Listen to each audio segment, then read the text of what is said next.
So, hey everybody, it's Gabe. I'm from Thinking Outside the Long Box. You're probably watching this on YouTube or something. If you don't know who I am, I'm Gabe. I think I said that already. I don't know what I'm... Yeah, thanks, Hannah. I appreciate that. That's Hannah. She's in a lot of these videos. Anyway, today I'm going to be doing a review of More Than Miyagi. So Pat Morita is like this icon, right? You know him from Happy Days if you're of a certain age, and frankly, you know him from Karate Kid if you're a certain age. Like, Hannah, have you seen Karate Kid? I don't think so, but I've heard you talk about it a lot. Yeah, that's what I thought. And of course, there's this continuation of the Karate Kid story in Cobra Kai. So I think it's a really timely moment to take a look at Pat Morita's life, the good, the bad, the ugly, all of it. And what's interesting about More Than Miyagi is it does just that. It embraces everything that Pat Morita was.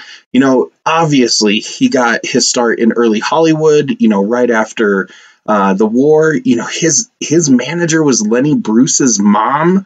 This is some really cool stuff. There's a lot of old footage, archival footage of him doing stand-up, and it's such a different time when you're listening to it. He comes out and does like the over-exaggerated Asian accent, like, "Oh, thank you for inviting me to your show." And then he goes, "Well, that's the end of my Japanese portion of my set." He pokes a lot of fun at himself. He talks about how there's an interview with a gentleman who says that one of the first gigs that he got when he got a manager as a stand-up was for a union of Pacific War veterans and guys that had been at Pearl Harbor. And so he went out on stage and he says, "Before we get started, I really want to say, sorry about your harbor."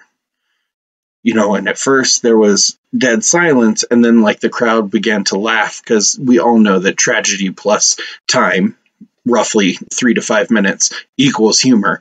So, it's one of those really interesting takes. Sorry about the blings.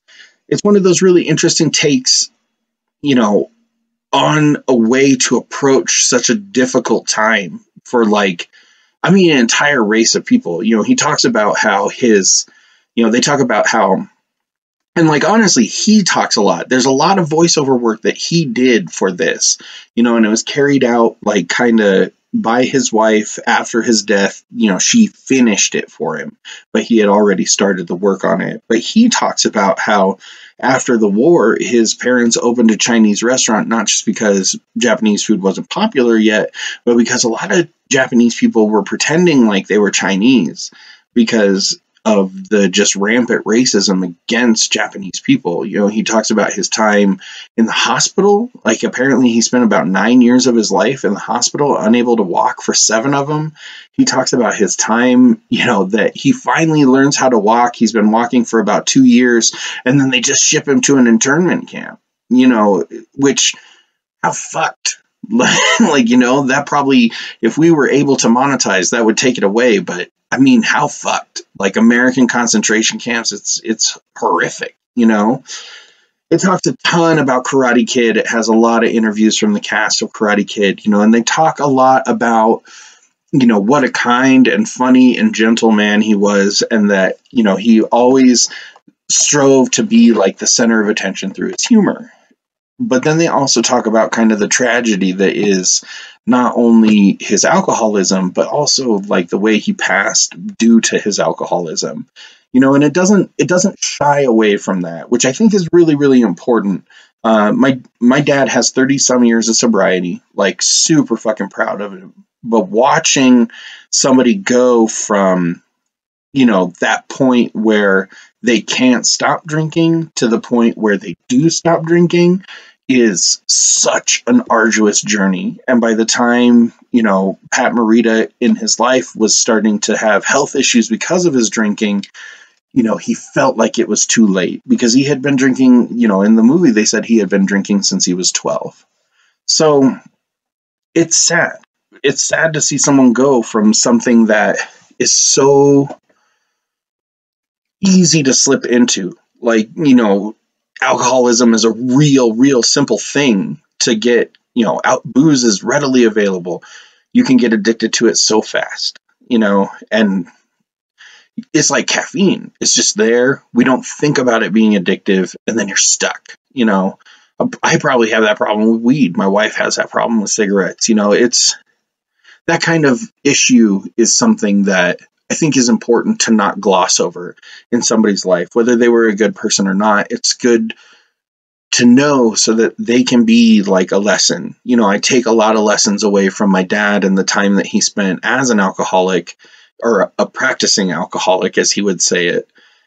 And I realize now that there were mistakes that I didn't make in my life because my dad led by bad example for a while in my life. So, those are good things to know. But in the long run, this movie feels good because you've seen him on, like I said, on Happy Days, on Karate Kid, like, maybe as a stand-up and all these other cameos and fun appearances. And you realize that, like, he was just a dude that had problems and had a lot of dark places in his life that he was hiding behind comedy, but he also had a really big heart. And he really cared a lot about the people that he worked with. And that's good. That's really good. So, this isn't necessarily the kind of movie we always watch. We don't do a ton of documentaries on the show, but this seems to fit in really well. If the Karate Kid isn't a part of your childhood, you're either pretty young or pretty old, or, you had a bad childhood. So if you haven't seen it, go out and see it. If you're a younger fan, which I don't know, I don't know. One doesn't tell me what our demographic is. I just say whatever the fuck I feel like saying. Sorry if you're underage. If you haven't seen it, watch it, and then watch this, because there's a lot to be said for the Oscar that Pat Morita won for Best Supporting Actor in The Karate Kid, because he brought something to the screen that I don't think really had ever been brought to the screen before, which is an Asian person humanized. And that's really cool. So, yeah, that's about it. Really good movie. Be sure to check it out. Until next time, I've been Gabe. Follow us right here. Do all the buttons and the pushing. There's probably like a thing here and a thing here and like maybe some stuff up there. But be sure to like, subscribe, share it with your friends, and then go ahead and hit that bell so that you get a notification every time there's a video. Find us at totlb.com and, of course, patreon.com/totlb, where there's more of these about things that don't necessarily make it onto the show or don't have, companies attached to them that want us to talk about things, because that happens occasionally, surprisingly enough. Also, you'll probably get to listen to me talk about Afrofuturism for like a month. So anyway, Criterion Channel, awesome. Not a sponsor, but please sponsor so I know I have to pay for it. Anyway, until next time, bye.